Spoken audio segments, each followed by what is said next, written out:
Dear enthusiastic learners, welcome from our YouTube channels. So today we will come again with another interesting topics in ELT and linguistics. The topics is fossilization.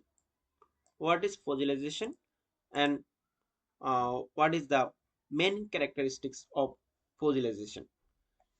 Fossilization মূলত ভাষা শিকার একটি প্রক্রিয়া। ভাষা শেখার একটা প্রক্রিয়া যেখানে কিছু কিছু ভুল বা ত্রুটি চিরস্থায়ী হয়ে যাওয়া। কোনো একটি ভাষা শিখতে গেলে সেকেন্ড ল্যাঙ্গুয়েজ, কোনো একটা দ্বিতীয় ভাষা শিখতে গেলে সেখানে আমাদের কিছু কিছু ভুল হয়, যে ভুলগুলো আসলে আমরা আর সংশোধন করি না কিংবা সংশোধন করতে আর সুযোগ থাকে না। অর্থাৎ শুদ্ধভাবে বলতে গেলে এটি শিক্ষার্থীদের ভাষা দক্ষতার উন্নতিতে বাধা সৃষ্টি করে এবং যেগুলো স্থায়ী রূপ নেয়। অর্থাৎ কিছু কিছু ভুল আমাদের স্থায়ীভাবেই ভুল থেকে যায়, এগুলো আর ভুল থেকে সঠিক পর্যায়ে সংশোধন করার কোনো উপায় থাকে না, কারণ আমরা এগুলো সেম মিস্টেক গুলো বারবার করি। আর এটাই হচ্ছে ফজিলাইজেশন। অর্থাৎ এর প্রধান যে কারণ সেগুলো হচ্ছে অপর্যাপ্ত অনুশীলন করা, সঠিক প্রক্রিয়ার অভাব, মধ্যস্থ ভাষার প্রভাব কিংবা অনুপ্রেরণার অভাব। যেমন ধরুন, যদি আমি বলি I go to school yesterday, তাহলে I go to school yesterday, এখানে ইয়েস্টারডে ইউজ করেছি কিন্তু আমি বলেছি I go to school. So এখানে গো না হয়ে বরং ওয়েন্ট হবে, I went to school yesterday. So এটাই হচ্ছে ফজিলাইজেশন। তাহলে আমরা বিস্তারিত ভাবে জানার চেষ্টা করব।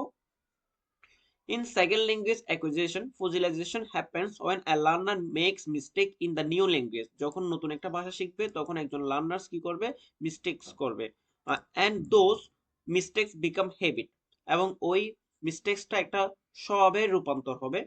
Even if they keep learning or practicing, they mistake stay and they don't improve in those areas.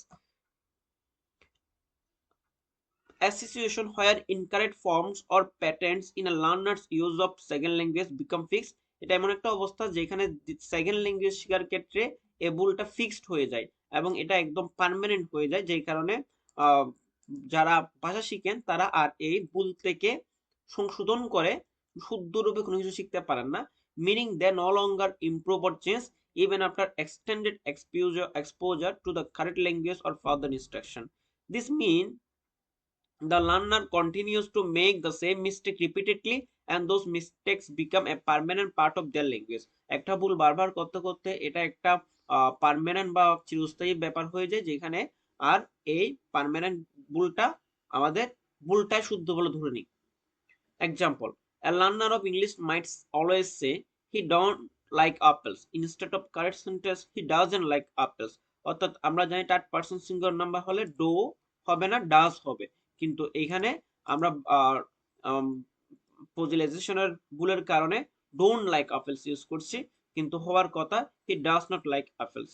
Even after learning grammar rules or hearing the correct form many times, they continue using the wrong sentence because they got used to saying it. কারণ এটা আমাদের অভ্যাসের ব্যাপার। আমরা ভুলটা কেন করি তার প্রধান কারণ হচ্ছে আমরা শুদ্ধটা বারবার ইউজ করি না, ভুলটাই এমন ভাবে ইউজ করি যেন মনে হয় ভুলটাই শুদ্ধ। Their first language, like one with a similar grammar rules, influence how they speak English. Then the characteristics of fossilization: persistent errors. The error occurs frequently and becomes ingrained over time. এই ভুলটা আমাদের এত persistent হয়ে যায়, এটা একদম fixed হয়ে যায় ভুলটা। রেজিস্ট্যান্ট টু চেঞ্জ, ভুলটা আর পরিবর্তন করার কোনো প্রবণতা থাকে না। Even with feedback or correction the error remain, অর্থাৎ অনেকবার ফিডব্যাক বা সংশোধন করার পরেও এই ভুলটা ভুলে থেকে যায়। Influence of the first language: fossilized error often reflect the structure or habit of the learner's native language. অনেক সময় আমাদের যে নেটিভ ল্যাঙ্গুয়েজ আছে, আমাদের মাতৃভাষার কারণেও এই সেকেন্ড ল্যাঙ্গুয়েজের ফজিলাইজেশন একটা ইফেক্ট সৃষ্টি করে। Common in adults, fossilization is more common in adult language learners due to factors like reduced neuroplasticity, brain flexibility, or compared to children. এটা এই ভুলটা সাধারণত অ্যাডাল্ট স্কেলে বেশি হয়, কারণ অ্যাডাল্টসরা আমরা জানি একটা সিপিএস থিওরি আছে। সিপিএস থিওরির মূল কথা হচ্ছে একটা নির্দিষ্ট সময় পর আর ভাষা শেখার ক্ষেত্রে অনেক বাধা সৃষ্টি হয়ে যায়।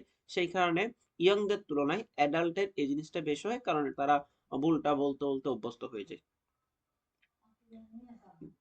আমরা যদি আরেকটা উদাহরণ দিই, she go to school every day instead of the correct she goes to school every day, অর্থাৎ থার্ড পারসন সিঙ্গুলার নাম্বার হওয়ার সত্ত্বেও আমরা এখানে গোটা ইউজ করেছি গোস হওয়ার পরিবর্তে।